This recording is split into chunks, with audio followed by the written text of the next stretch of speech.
Olá a todos, comunidade entusiasta e profissional da ferrovia, amigos do canal, sejam muito bem-vindos. Este é o vídeo número 4.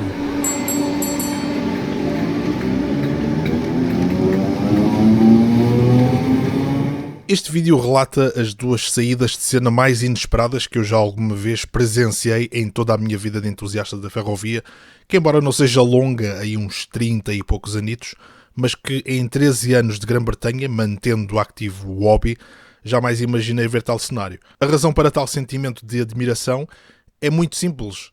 Na rede ferroviária portuguesa, a frota de comboios ainda ao ativo tem durado uma eternidade, mais remendo, menos remendo, face às barreiras político-burocráticas, quando o assunto é a encomenda de nova frota, que, segundo tenho informação, finalmente já tem adjudicação e possível fabricação em território português de parcial ou total frota de pelo menos uma centena de comboios a serem encomendados. Isto são excelentes notícias, principalmente para os utentes que esperam e desesperam por melhores condições de transporte, mais adequadas ao preço que pagam pelo serviço. Desejo a maior das felicidades à ferrovia portuguesa quando essa encomenda for materializada, mas acima de tudo, muita sorte para que a longevidade do serviço perdure o equivalente à atual frota que, apesar de tudo, tem sido pau para toda a obra. Agora daqui do lado britânico, imaginem o triste fim de duas frotas. Uma com pouco mais de 2 décadas ao serviço e outra com somente 4 anos e que foram subitamente retiradas do ativo ao obrigar um dos operadores afetados a recorrer à frota mais antiga, já para lá da data limite de validade, ter, digamos que, aguentar o barco até que seja entregue a encomenda total da nova frota gradualmente introduzida.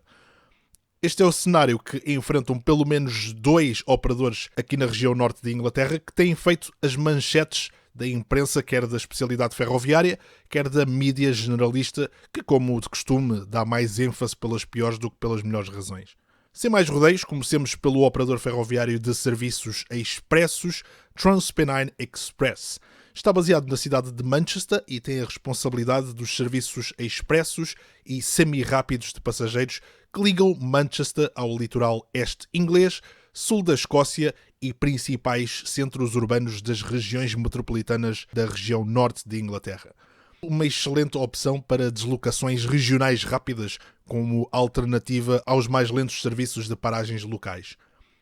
O operador, criado no ano de 2016, resultante de um renovado franchising,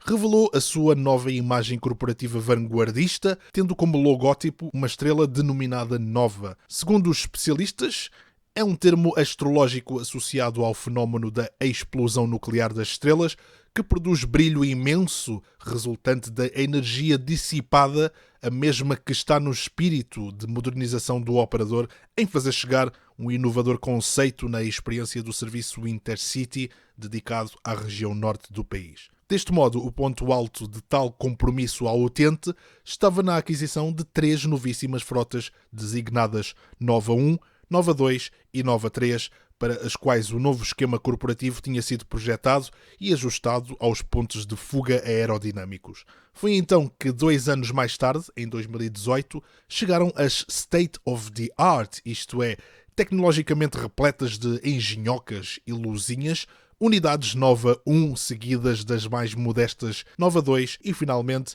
as mais clássicas Nova 3, todas elas progressivamente a entrar ao serviço. Mas uma família em particular tardava a ter progresso por força de contratempos técnicos a atrasar o seu programa. Tratava-se da mais interessante família, a Nova 3. Interesse esse mais numa perspectiva de entusiasta da ferrovia, pois nós somos fascinados por formações clássicas locomotiva-carruagens, e esta família foi surpreendentemente encomendada nessas condições ao fabricante espanhol CAF, que as produziu no norte de Espanha. Para rebocar estas formações, a tração compatível eram 14 das 34 potentes locomotivas diesel-elétricas da classe 68, que entraram ao serviço por volta do ano 2015 e foram subcontratadas ao operador de serviços de carga Direct Rail Services. Elas produzem um som tão pulsante como fenomenal, com origem no motor Caterpillar C175-16 a debitar 3.800 cavalos de potência quando na sua máxima performance, o que tem os seus inconvenientes, como poderão perceber mais à frente. Os diagramas aos quais estavam afetas estas formações tipo push-pull, uma operação da qual vos irei falar em momento mais oportuno, que consiste em utilizar a locomotiva para puxar ou empurrar a formação sem necessidade de alterar a posição ao se chegar ao fim da linha, que operava os corredores ferroviários North e South Transpennine, em vez dos serviços anglo-escoceses ao longo dos dois mais importantes eixos intercity, onde estas poderiam, entre aspas, esticar as pernas, oferecer uma maior lotação e até serem o mote de estreia das locomotivas Electro-Diesel Last Minute Classe 88, que se trata da versão elétrica muito mais eficiente e amiga do ambiente da ruidosa e pouco económica Classe 68, que, sendo diesel, é mais adequada a serviços de carga em troços não eletrificados, representando um enorme desperdício de potência, rebocar somente 5 carruagens que integram as formações Nova 3, também tecnicamente designadas CAF Mark V-A. Até uma locomotiva menos potente fazia o mesmo trabalho. Não havendo no parque de material motor britânico uma classe de locomotivas diesel à altura nem compatível, bem como dotada de sistemas que forneçam alimentação elétrica, aclimatização, entretenimento e informação a bordo, comando push-pull e travagem eletropneumática às novas formações, os inconvenientes resultantes do uso da classe 68 depressa superaram as suas particularidades, especialmente no que se refere ao alto consumo e ruído, com feedback muito negativo na comunidade residente a viver nas imediações da estação de Scarborough, um belíssimo resort costeiro onde operam com frequência estas formações. O ruído do motor acelerado enquanto as formações estão parqueadas na estação e áreas de manutenção justificou deslocações diárias ao final do dia de pelo menos 2 formações em serviço de passageiros entre Scarborough e Manchester, com regresso à costa nos primeiros serviços da madrugada seguinte. O objetivo era recolherem também formações nas instalações de manutenção dedicadas à classe no parque de material e oficinas de Longside, como forma de minimizar os transtornos no lado de lá da nação. Na verdade, a classe 68, quando em serviço de carga, enquanto estacionária, produz uma frequência de ruído mínima, porque não há necessidade de alimentar sistemas elétricos ao comboio. Como se não bastasse tanta dor de cabeça já a comprometer a performance e compromisso do operador, foram descobertas fissuras na estrutura das carruagens, infelizmente um fenómeno recorrente nos produtos do fabricante CAF em aquisições recentes e até mais antigas na Grã-Bretanha, que datam do início deste século. Portugal não foi exceção. Quem tem boa memória lembra-se, em finais da década de 1990, do atraso que foi a introdução das tão esperadas unidades de 2 pisos da série 3501, 3530, popularmente designadas o comboio da ponte, que não se limita somente à ponte, mas expande os seus serviços à Lesíria Ribatejana na versão cor vermelha. Espero, no entanto, que a Companhia Carris de Ferro de Lisboa não venha a ter igual azar com a novíssima frota de 15 elétricos articulados, também um produto CAF, pois a frota congénere do West Midlands Metro na região metropolitana de Birmingham viu ser retirada para retificação de fissuras parte da frota de 29 unidades introduzidas há cerca de uma década atrás. Eu não quero que entendam este vídeo como um ataque direto ao fabricante de comboios em questão, mas as coisas são como são. Todos estes contratempos sofridos pelo operador Transpennine Express vieram atrasar a formação de tripulantes para conduzir as formações Nova 3 em pleno final da década de 2010-2019. Mas para piorar as coisas, meses mais tarde, já no ano 2020, veio a malfadada pandemia de SARS-CoV-19 para paralisar tudo e atrasar ainda mais o programa de treino. A performance do operador, que já estava comprometida, desceu ainda mais. Somente menos de metade das 14 formações encomendadas e já parcialmente entregues circulavam, os diagramas eram cada vez mais curtos e a produção deste vídeo somente cerca de 60 km de percurso eram a natureza de serviço da frota na relativamente curta linha York-Scarborough. O franchising Transpennine Express foi terminado antes de tempo, dando lugar a um operador estatal de último recurso e, por sua vez, medidas radicais foram tomadas, de modo a corrigir as lacunas onde fosse viável fazê-lo, tal como reduzir serviços devido à falta de tripulantes no pós-Brexit e pandemia de Covid-19, a cancelarem diagramas já confirmados e, acima de tudo, excluindo a possibilidade de reparação das 14 formações Nova 3, que serão totalmente armazenadas à semelhança da maioria das restantes congêneres, desde cedo nessa situação. Pelo menos até ao final do primeiro trimestre de 2024, data do final do contrato de leasing das 14 formações Nova 3,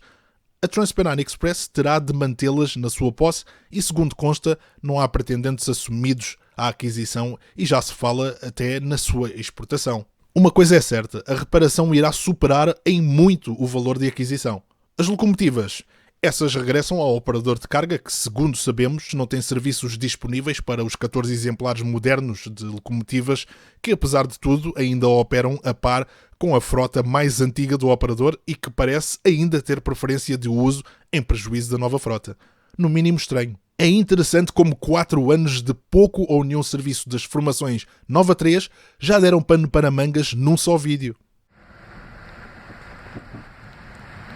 This is a Transpennine Express service to Staley Bridge.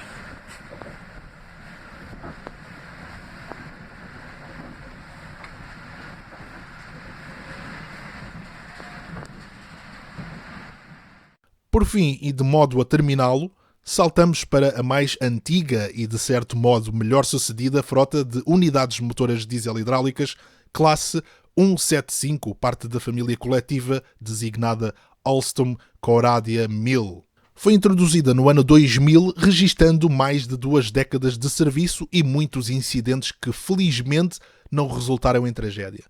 A sua introdução foi resultado do investimento massivo em nova frota para serviços expresso e semi-rápidos por toda a nação e a entrada do mercado internacional no fornecimento e fabrico de comboios para toda a rede ferroviária britânica, que abandonou a produção própria dos comboios com fabrico da indústria ferroviária nacional. Desse modo, no pós-privatização dos caminhos de ferro, fabricantes como Alstom, Siemens e AD Trans Bombardier terem ganho popularidade ao mesmo tempo que se abandonou a aquisição de formações clássicas como as anteriormente referidas Nova 3. Na verdade, as primeiras adquiridas ao fim de pelo menos 3 décadas que ficaram pela tentativa do regresso destas formações pela Europa fora. Os 27 exemplares da classe 175 são divididos em unidades duplas e triplas, pertencendo à segunda geração de unidades motoras diesel britânicas com natureza de serviço para os diagramas de expresso de média ocupação, isto é, são interiormente configuradas num layout de assentos 2x2, em salão corrido com vestíbulo em cada extremidade, ao estilo Intercity bem característico das carruagens de passageiros adequadas aos serviços de longa distância.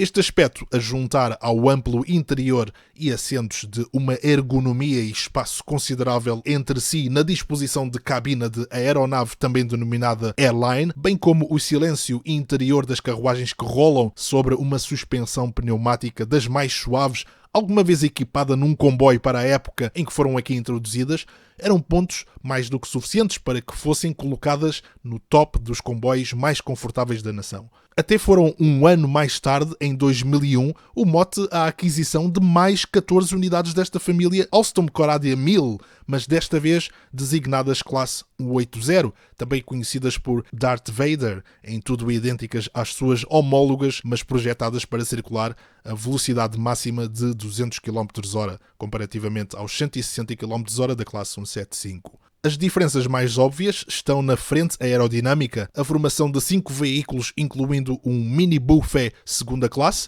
e uma carruagem de primeira classe. Aspectos que despertaram o interesse de alguns operadores ferroviários em introduzi-las nos seus serviços, até muito recentemente. Com tantas maravilhas acerca desta família de 41 unidades, é de admirar por que razão saíram recentemente de serviço, quase da noite para o dia, todos os 27 exemplares da classe 175. Tão depressa que eu nem dei por isso. Nem deu tempo para uma última viagem. A razão está no modo de transmissão de movimento aos eixos e rodados que foi adotado à semelhança do sistema de travagem, dependentes de circuitos hidráulicos que, como os especialistas bem sabem, até melhor que eu, são muito suscetíveis a problemas, sobretudo fugas de óleo, que combinadas ao sobreaquecimento do sistema derivado às altas velocidades e longos diagramas diários, deixam poucas linhas de sobra aos já preenchidos diários de bordo que têm múltiplos relatórios de insuficiência de travagem e os incêndios com origem sob o piso das carruagens no compartimento motor. É por essa razão que há uma grande preferência para tração diesel elétrica quando são projetados comboios para operar em natureza de serviços ao longo de ferrovias nas regiões de clima mais quente durante o verão. Não admira que a classe 180 seja o único tipo de tração diesel hidráulica no mundo projetado para alta velocidade, pois é praticamente impensável o uso de tal tecnologia nesse segmento, prevendo-se uma onda de problemas e trabalho redobrado para as equipas de manutenção. Embora tenha sido a classe homóloga 175 totalmente a sair de cena, pelo menos por enquanto, e ainda primeiro que as mais antigas unidades da frota do operador galês Transport for Wales, que operam há quase 4 décadas e que supostamente seriam retiradas com a máxima prioridade a quando da entrada ao serviço da nova frota CAF CVT Classe 197, também a classe 180 está na corda bamba, pois mesmo operadores que as adquiriram a curto prazo aguardando por encomendas de comboios novos, desfizeram-se delas ainda antes de receberem as suas ordens. Tal foi a péssima experiência de as terem adquirido. Não tarda, a família Alstom Coradia fica toda armazenada, embora seja um problema ao nível motor que em nada se compara ao mais grave problema estrutural que se verifica nas formações Nova 3. É com estes tristes finais que me despeço até ao próximo vídeo. Muito obrigado pela vossa preferência. Vocês são a super cola milagrosa para remendar as fissuras da minha estrela Nova 3.